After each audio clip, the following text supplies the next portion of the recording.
For decades, children reported abuse, and the institutions meant to protect them protected the wealthy instead. America was supposed to be the land of the free, the paragon of justice. When one attains extreme wealth, a new world opens up.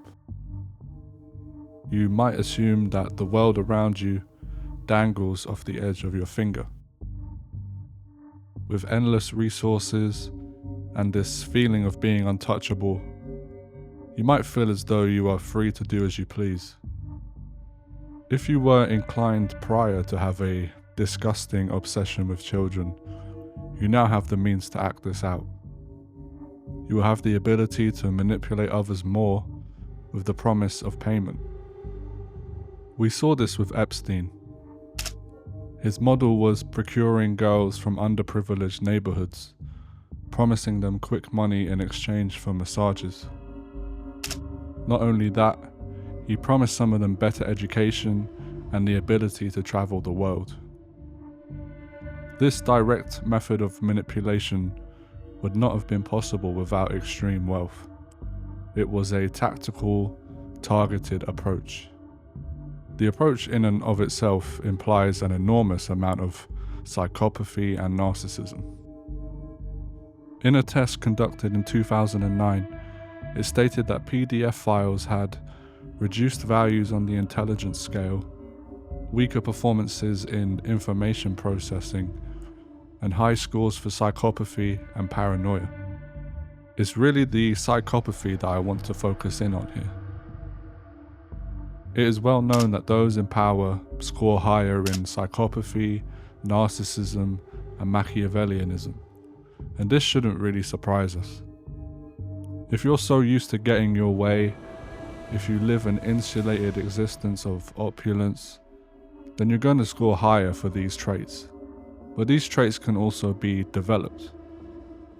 High levels of narcissism and Machiavellianism can be associated with a higher incidence of employment in managerial occupations.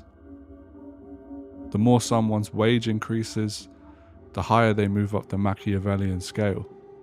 Another study found that the likelihood of drivers slowing down to let pedestrians cross the road decreased by 3% for every $1,000 that their car was worth. Therefore, narcissism can be nurtured. Now, I'm not claiming that all of the elite have a disgusting obsession with children, but if the studies are anything to go off, with PDF files scoring high in psychopathy, I suppose you're more likely to find kinfolk in billionaire circles, if you are disgustingly that way inclined.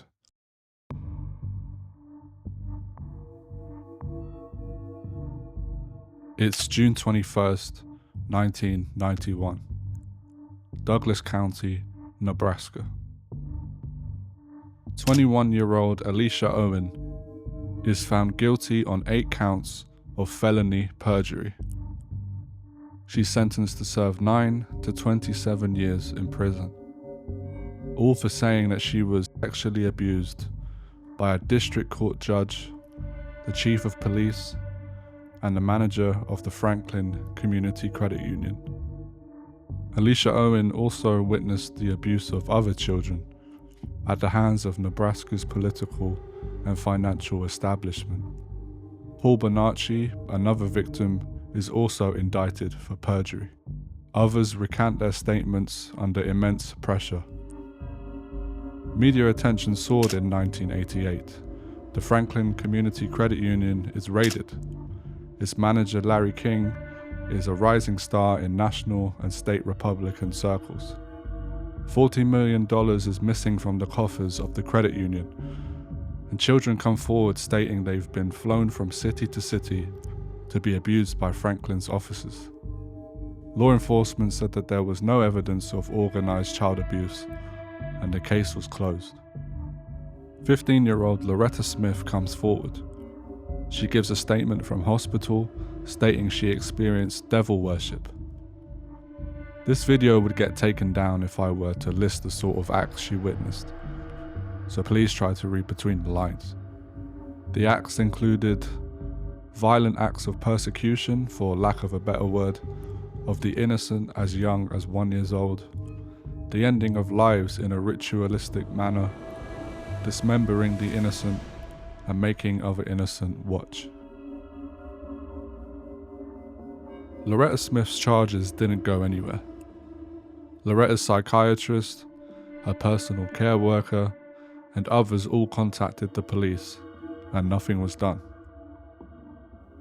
The chief of police dismisses the satanic horrors experienced by Loretta Smith and other children. Then those around Loretta Smith grew concerned about her safety.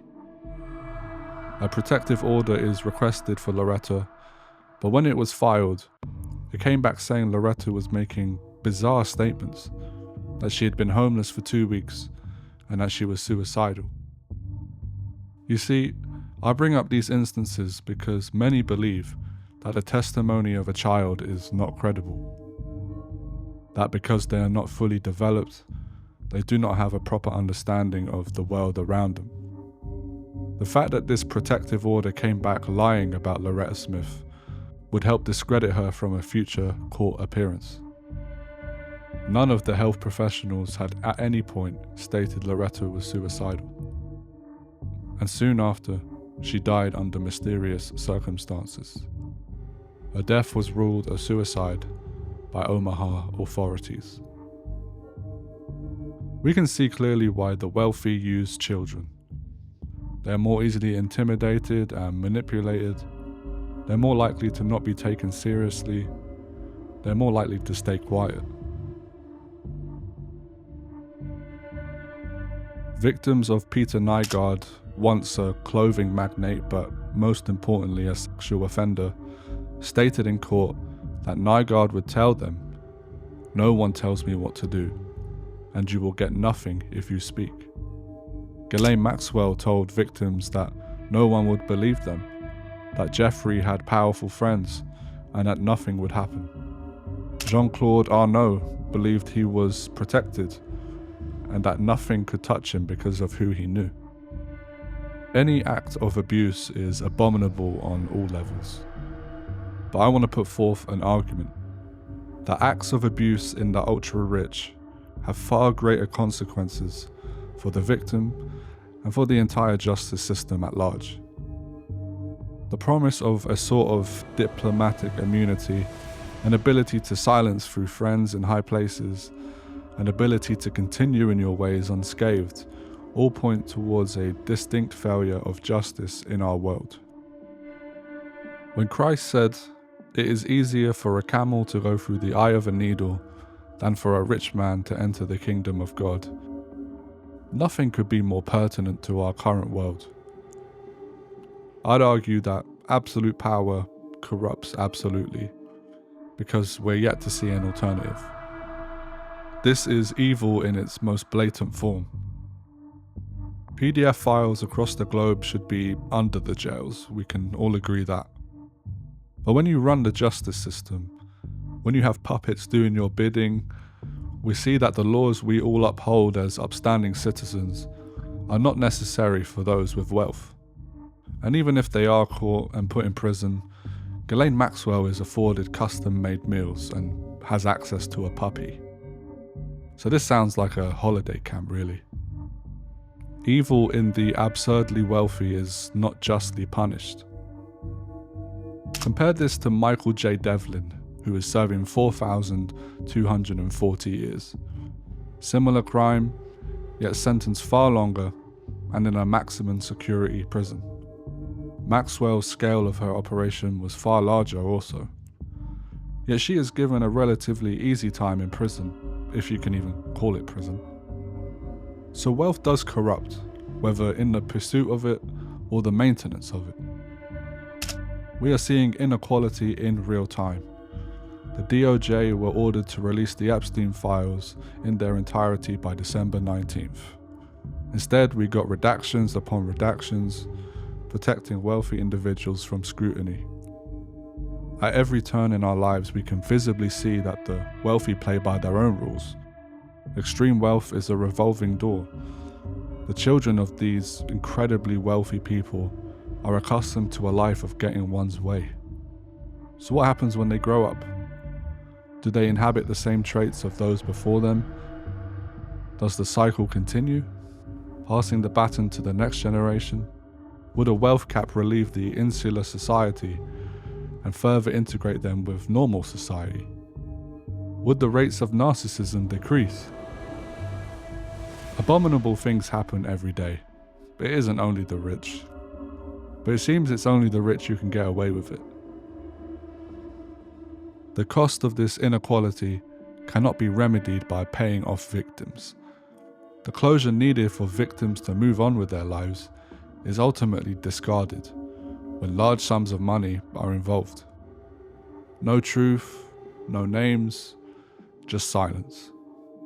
It isn't important in this supposed land of the free. Will God sort them out in the afterlife? Who knows? But that feels inadequate for us living here on Earth. We need America to live up to its name, and we need justice to start from the top.